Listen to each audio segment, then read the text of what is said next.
Well, hello everybody. I am live, and it's 2:32 in the morning, and took a few naps today, so couldn't sleep. So had some things to do here in the studio, and you see in the background, it's a lot of things that you shouldn't be seeing.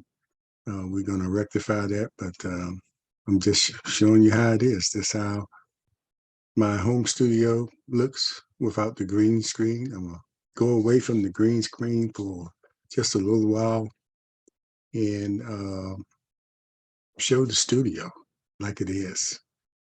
And I'll clean up that mess over there, the shoes, or at least straighten them up or cover them up. And some other things. I just wanted to see how the studio looked um, and what I'll need to do. See how it looks from the camera angle. But is anybody up? Anybody that's up? Hello. And let's see if we are going live here.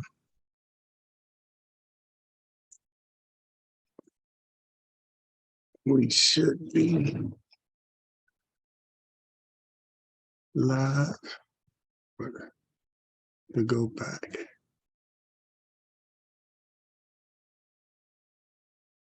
And come back. Everybody, be patient. See where we are.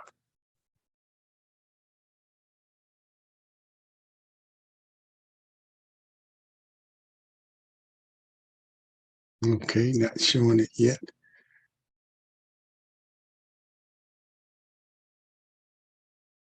Maybe it comes up this way.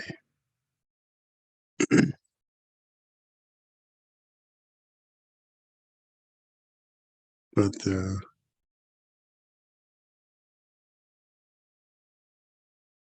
those of you who are up, why are you up? What are you doing up? Okay. I got myself now. Oops. Don't need to hear that. Oh, okay. Carol Lynn Johnson is up. Good morning to you, Carol Lynn. Anyway,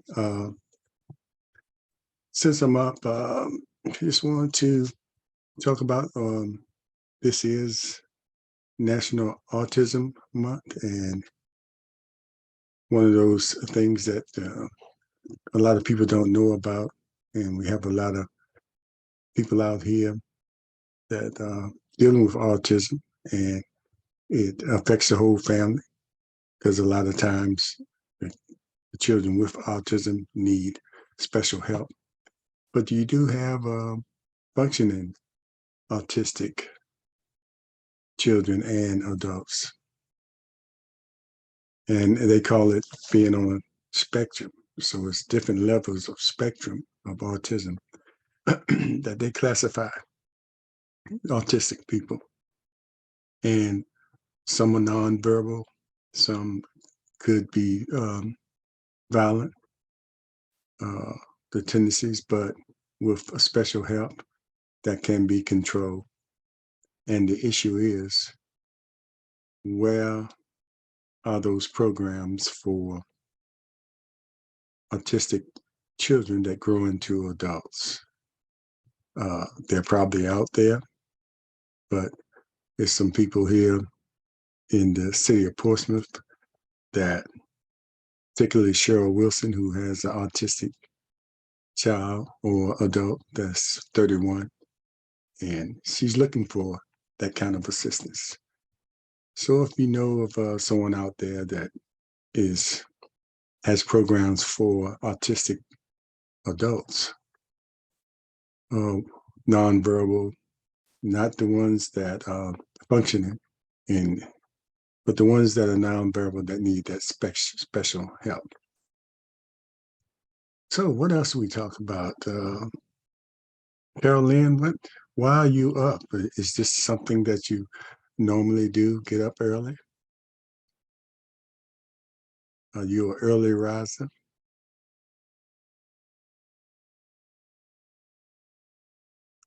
So just curious.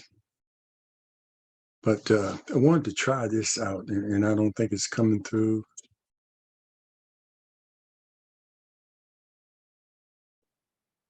It's coming through my earphones, but I don't know if it's something that you all can hear out there. Someone else is on up early this morning. I wonder who that is. But anyway, while I have you here, or the few people that are here, or anybody that might watch, make sure you watch Portsmouth Coffee Talk. Portsmouth Coffee Talk is a program, social media program that's on the radio um, that we've been doing for about 3 years now. And okay, I understand that. The same thing sometimes when I wake up and think it's morning and it's just 2 o'clock or 3 o'clock, and then I can't go back to sleep. You know, didn't have that problem when I was working every day, sound asleep. Used to get in those 6 to 8 hours, but now, especially when you kind of doze off and during the day, you don't have that much to do. It's easy to wake up early and not being able to go back to sleep. But anyway, it's always good to sometimes to know that somebody else is up and I'm up. But Carolyn, it's a it's a lot of people up. And I'm sure your name is Carol Lynn, but you had it separated like Carol Lynn. So I'm pronouncing it like it's showing up on here. But I know sometimes when I put a post or somebody puts a post on Facebook and says, I'm up, who else is up? You see a lot of responses of people that are up. And that's kind of crazy, but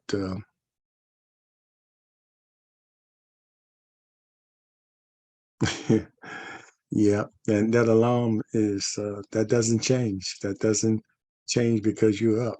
It's still gonna go up. And sometimes as soon as you maybe start falling back to sleep, that's when the alarm goes off. And it's time for church. But anyway, happy Sunday morning to everybody. But anyway, getting back to Portsmouth Coffee Talk, we have about over 200 videos on our YouTube channel now, going back 3 years. And if you get a chance, if you haven't experienced or haven't seen any of our videos, it's a variety of videos with different guests. We always have guests. Every once in a while, we'll have just a host talking about issues, but most of the time we have guests, and sometimes we get caught up where a guest cancels at the last minute, and we have to audible, a football term. That's when you sort of change the play per se and do something else. But anyway, also watch on the YouTube channel. Watch my Slim Nation YouTube channel, and it's also a podcast, The Slim Nation, on the YouTube channel. So watch that. Was going to launch that last week, but I found out I need to upgrade. Hey, Valerie Brown, what are you doing up this early in the morning at 2:41? But I had to upgrade my Wi-Fi in order to be able to do an effective Slim Nation one-on-one podcast, and that's what it's called, where I have a conversation with people one-on-one. So we're looking to do that. So, but it's a few up there already that I've done, and that I've done already. That you can go on there. Just go on the YouTube channel and put in the Slim Nation 101s with the S podcast, and you'll get those podcasts. But also, you might come up with the Slim Nation channel, YouTube channel, which has some other ones. And Daphne, what you doing up?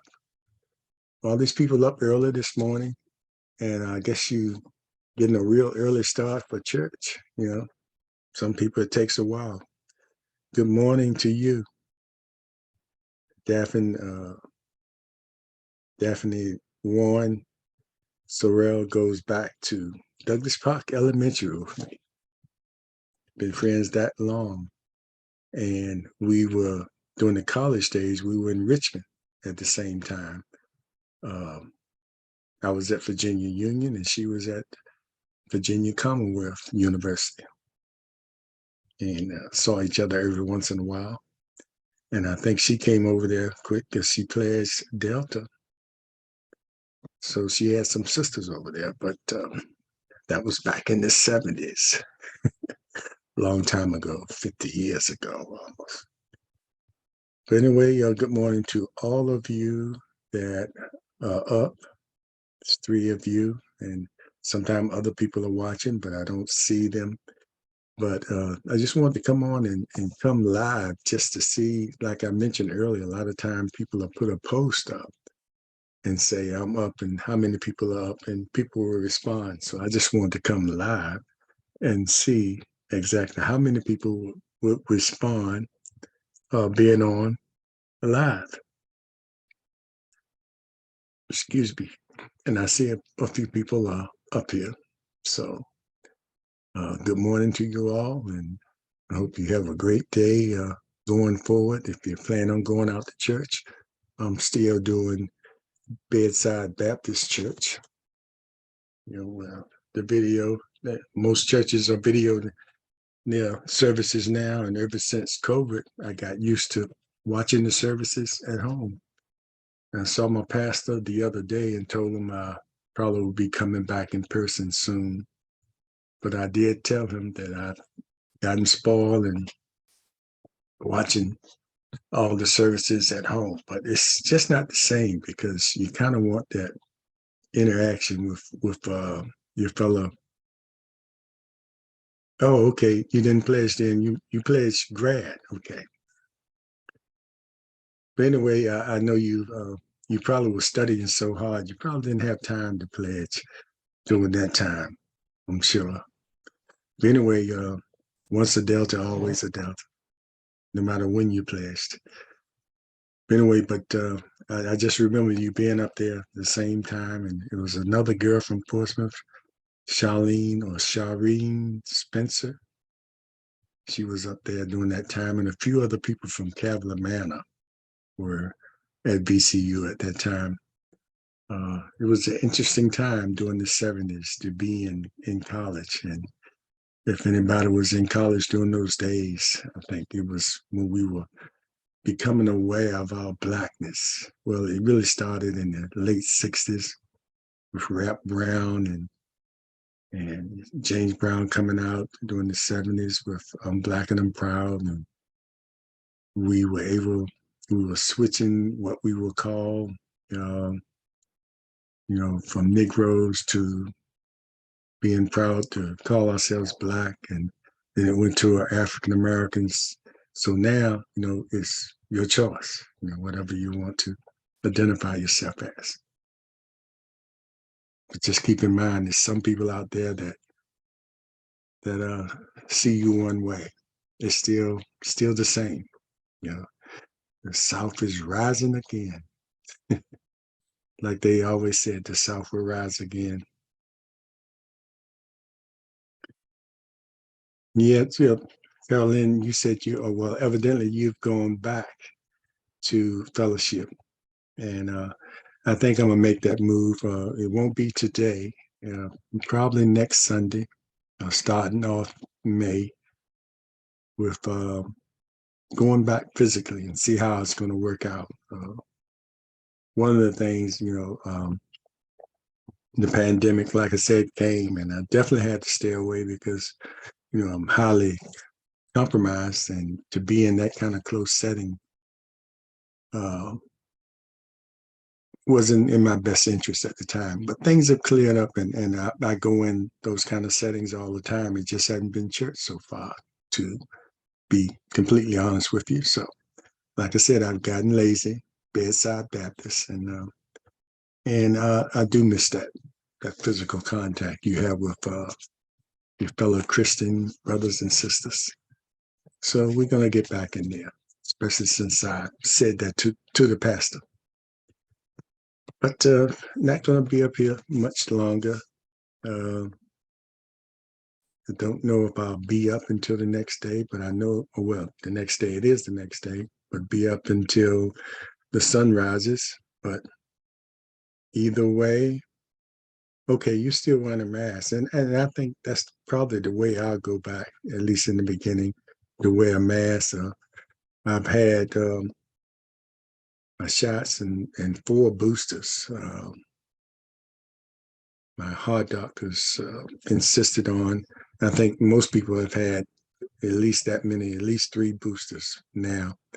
But each time that was offered, the heart doctors made sure that I got those boosters. But the last booster I got, not too long after that, I got COVID. I got COVID. My wife got it, and I got it from her. So, but I'm not one of those people to say, well, I took the boosters and you still got COVID. I said, well, I knew it's possible to get it, but it could have been a lot worse on me if I got it and didn't have the booster shots or didn't have my shots. So it could have been worse for me because I take anti-suppressant pills to keep my body from attacking the new heart that's in my body. And by the way, it's been 9 years now. And so it lowers my immune system to protect the new heart, but it also makes me vulnerable to other things. Like when I get a cold, and my cold lasts quite a bit, quite a long time, a simple cold. But that's something I live with, and the operative word there is live with, because it could have been a different outcome 9 years ago. And I thank God for that opportunity, that second chance. But anyway, I hope that you all, if you can't get up on Monday mornings to watch Portsmouth Coffee Talk, please go to our YouTube channel, Portsmouth Coffee Talk, and watch some of our videos. And if you ever watch our videos on YouTube, please hit the like button, even if you've already subscribed. The like button is very important to us if we have a YouTube channel, that each time you watch one of our videos, please hit that like button. It helps us being YouTube content creators or video creators. And down the road, it would help us with YouTube and maybe at some point be monetized for our efforts. But we just want you to watch, because I really believe we cover a lot of interesting subjects, and we're all about sharing information that may help somebody. Or you might get some information that might help someone and sometimes the videos are entertaining. And one of the videos that I'm most proud of, or I most enjoy, is the videos we've had with and I'm a senior citizen, but with super senior citizens, I call them, people in their 90s. It always amazed me or intrigued me to sit down and talk to someone in their 90s, because I always imagine, we read the history books of what went on and how it was in Jim Crow South or Jim Crow era. And if any of you watching that are in my age bracket, we caught some of that. It was sometimes when we were young, we couldn't go to certain theaters. But imagine what those people that are 95 and 96 now, what they had to go through. And I heard some young people say now, I'm glad I didn't live back there, because I wouldn't have taken that. And sometimes I let it go, and sometimes I have to say, it wasn't all about if you wouldn't take what was going on during the Jim Crow era. A lot of times you had to bow your head to some of those things because uh, it would affect your family. It wasn't about being brave or not being brave or standing up to Mr. Charlie. Mr. Charlie had all the power then, and he could take you out with no consequences. And a lot of those people that are 95 now, that some young people might call cowards because they took some of that. And if they were in that era, they would do this and do that. No, if they did, they would suffer the consequences, and they probably would jeopardize their family. And that's why a lot of the people back then had to go along with what was going on because it was no justice for whatever would happen to you. So when the young people, anybody young, watched this later on oh yeah, you're right. Yeah, a lot of energy. She is really still going strong and really has done a lot in the neighborhood. You're talking about Miss Elvira Garland, and yeah, that's another subject. We have her on periodically talking about what she's done, and she's a real person, and you know has seen a lot, but she's dedicated to the neighborhood and the city of Portsmouth. So thanks for mentioning her as one of our guests. She's certainly a good friend of mine, and she followed me as president of the Wilson Ward Civic League and has really made some strides, you know, some things that a lot of us who preceded her couldn't do, but didn't have the opportunity to do. But we did what we could during the time. But I definitely support her 100% in what she's doing in the community, and she's gained respect with downtown, with the administration downtown, and the elected officials. So, but getting back to uh, our interviews with the, if you get a chance, and go back and watch. And I was glad we had a chance to have an interview with Emory Fields before he passed, and it was about almost a year, or maybe not quite a year before he passed, but he was real sharp, talking about his days at Norcom and what brought him to Norcom, because he was from Tuskegee, uh, and not the college, but the city, the town. Uh, and we got to talk to, hey, Miss Riddick, how you doing? How's my VUU girl? I think she's in Atlanta now, because that's where my daughter is. And I hope you're doing well. Um, where was I? Oh, yeah. And we also talked to Horace Savage, Coach Savage. And he was 96 now. Got a chance maybe last week to talk to Helen Davis, who just turned 96 on the 20th. We talked to Norma Ragland, who was a professor at Norfolk State, and I believe she's in her 80s. And we talked to Vernon Crump. He's like 93 or 94.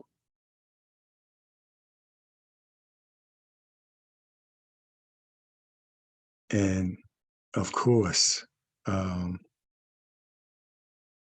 those conversations are on our YouTube channel forever.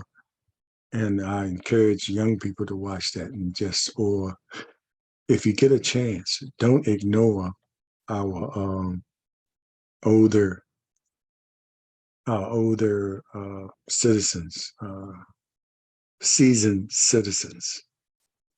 Sit down and talk to them.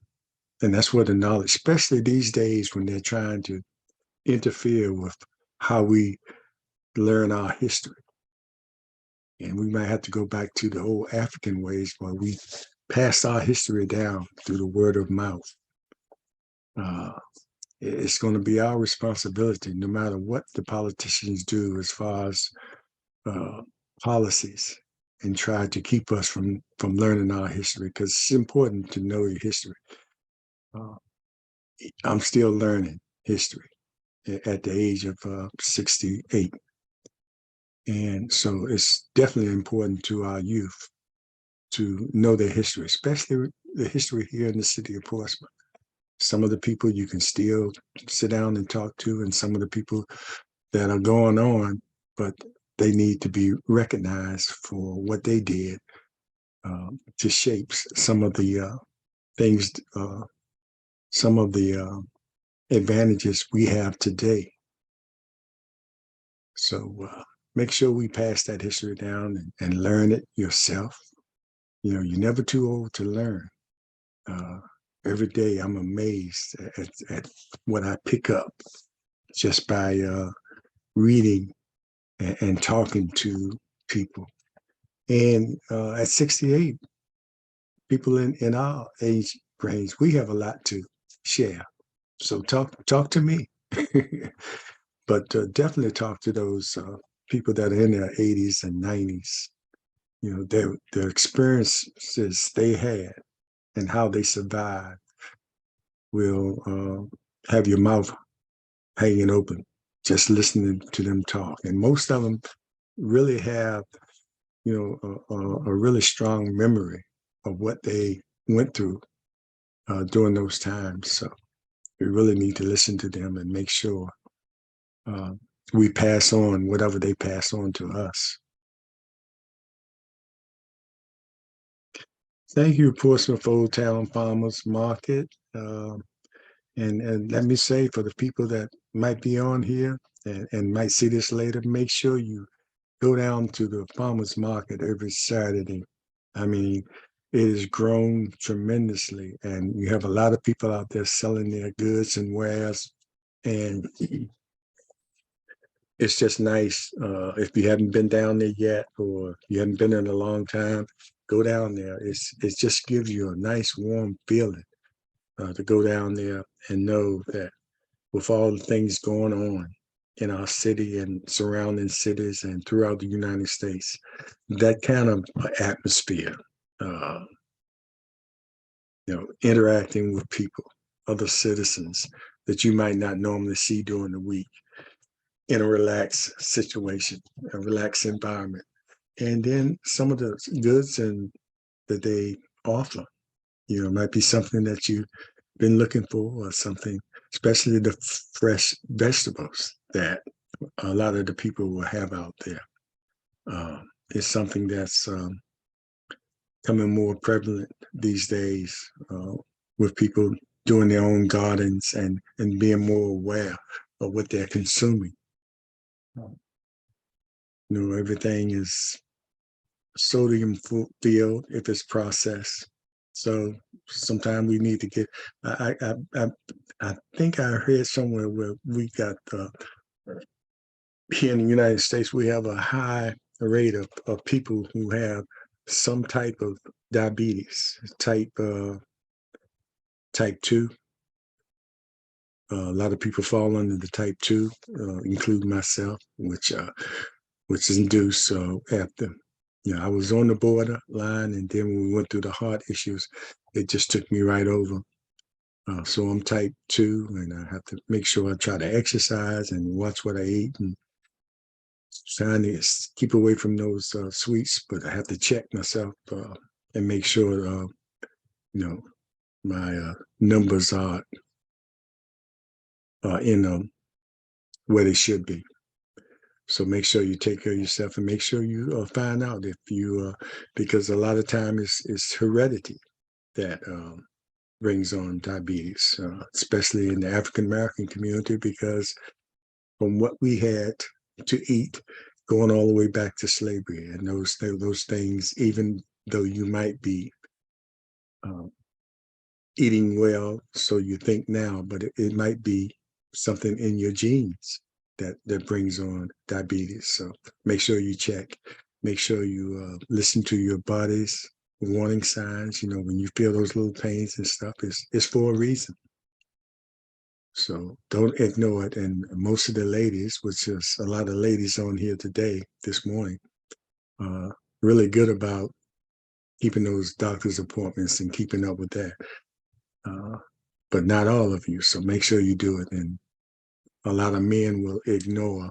But I think a lot of men now, especially when you get to a certain age, when you have to have a doctor for every little part. When you're younger, you just go to one doctor. When you get a certain age, you have 3 or 4 doctors because you need a specialist for every little thing. You might go to a toe doctor, but there is a podiatrist, a foot doctor. So I joke, but it is really doctors that specialize in your feet. So make sure you go out there and take care of that. So I thought I might talk myself and get sleepy, but I'm still kind of awake, but I'm not going to stay up here much longer. But I do appreciate the people that were on, that woke up. You were already up, so why not come on and talk? And it's good to see your comments.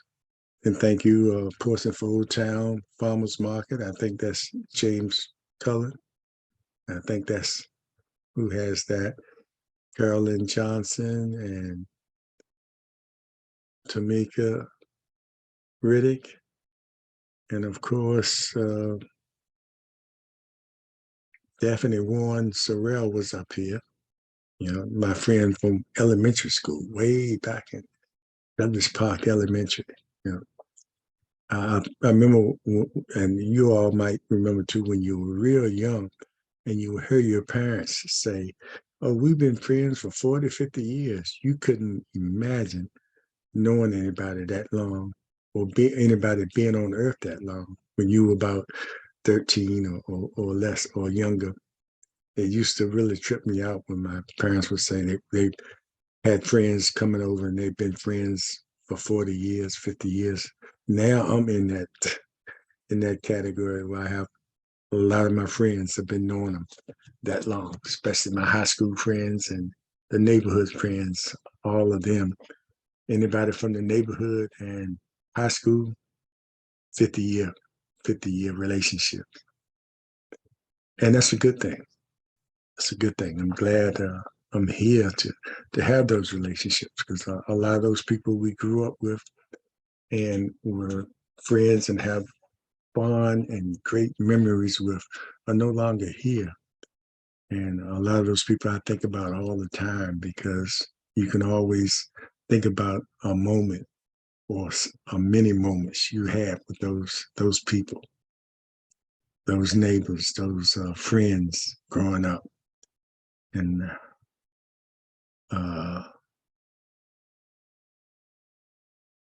yeah, it's over 70 years. Yeah, and that's amazing, Carolyn. That's amazing.